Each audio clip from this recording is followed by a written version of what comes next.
हे प्रभु, हमें कृपा दे कि आज दिन भर के हमारे कार्य, हमारी इच्छाएं और हमारी योजनाएं तेरी पवित्र इच्छा के अनुसार पूरी हो और पूर्ण रूप से यीशु को प्यार करने और लोगों की सेवा तथा ईश्वर की महत्तर महिमा के लिए हो। आमीन।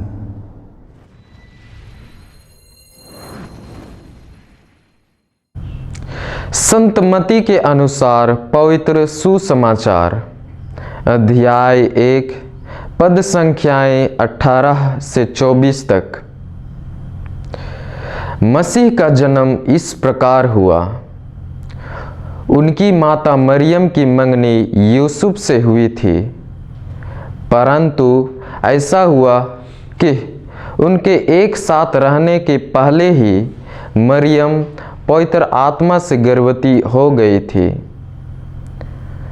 उसका पति यूसुफ उसे चुपके से त्याग देने की सोच रहा था, क्योंकि वह धर्मी था और मरियम को बदनाम नहीं करना चाहता था।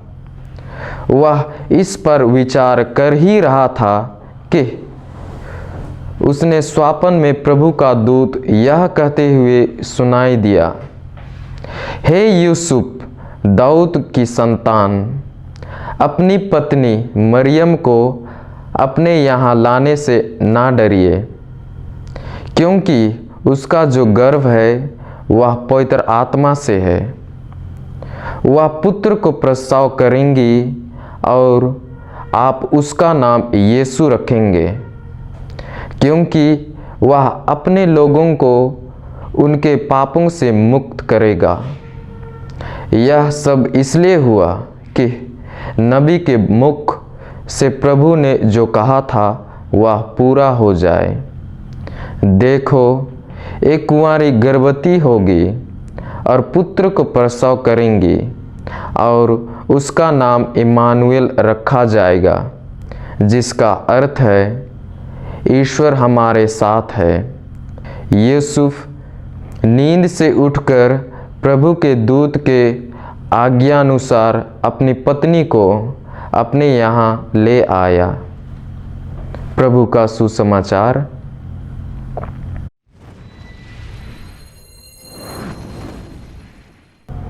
प्रिय भाइयों एवं बहनों, हम लोग आगमन काल के अंतिम सप्ताह में पहुंच चुके हैं।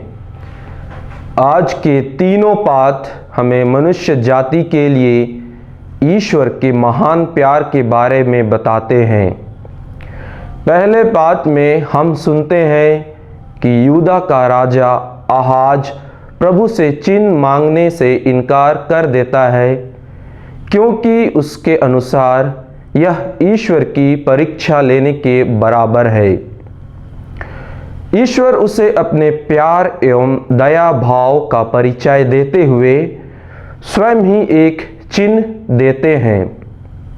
वह चिन्ह यह था कि एक कुंवारी गर्भवती होगी, वह एक पुत्र प्रसव करेगी और उसका नाम इम्मानुएल रखा जाएगा, जिसका अर्थ है ईश्वर हमारे साथ है। ईश्वर आहाज को यह यकीन दिलाना चाहते हैं कि ईश्वर अपने भक्तों के साथ रहने वाले हैं और भक्तों की आशा इसी सत्य पर आधारित है। आज के दूसरे पाठ में संत पौलुस यह दर्शाते हैं कि ईश्वर की प्रतिज्ञा प्रभु यीशु के जन्म में पूरी होती है। अपने मन परिवर्तन के बाद वह सुसमाचार के प्रचार के लिए अपने को एक दास कहते हैं। वे एक महान प्रेरित बनते नहीं, अपितु एक महान कार्य करने के लिए बुलाए एवं चुने जाते हैं, ताकि वे गैर यहूदियों के बीच सुसमाचार का प्रचार करें। हमारा ख्रिस्त जीवन भी एक बुलाहट है, जिससे हम अपने जीवन द्वारा सुसमाचार का प्रचार करें। बपतिस्म के द्वारा हम ईश्वर के दत्तक पुत्र एवं प्रजा बन चुके हैं। ख्रिस्तीय होने के नाते हम अपने विश्वास एवं उत्तरदायित्व को अपने एक सच्चे ख्रिस्तीय जीवन के माध्यम से निभा सकते हैं। यह ख्रिस्तीय जीवन क्या है? यह क्षमा, प्रेम और दया का जीवन है। ये तो वे पद चिन्ह हैं जिन पर प्रभु मसीह स्वयं चले थे।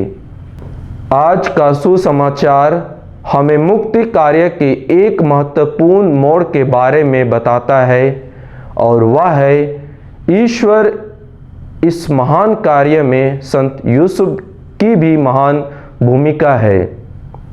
ईश्वर के इस महान कार्य में संत यूसुफ की भी महान भूमिका है। एक साधारण मनुष्य के लिए किसी गर्भवती महिला से शादी करना कोई साधारण बात नहीं है। हर कोई चाहता है कि अपना जीवन अपनी ही इच्छा के अनुसार जिए, और शायद यूसुफ की भी यही चाहत थी। उन्होंने मरियम के जैसे ईश्वर का दर्शन प्राप्त नहीं हुआ था, पर एक स्वप्न के जरिए संदेश मिलता है। स्वप्न हमारे लिए सच्चाई नहीं होता, पर यूसुफ उसे ईश्वर का संदेश मानकर पालन करते हैं। आइए हम प्रार्थना करें ताकि हम भी यूसुफ एवं मरियम की भांति ईश्वर पर पूर्ण विश्वास एवं भरोसा रखें।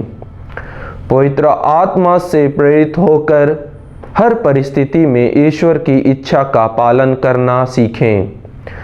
ईश्वर हर समय हर परिस्थिति में अपना संदेश हमको देते रहते हैं। उसे हमें पहचानना है, उस पर मनन चिंतन करना है और उसी के अनुसार जीवन जीना है।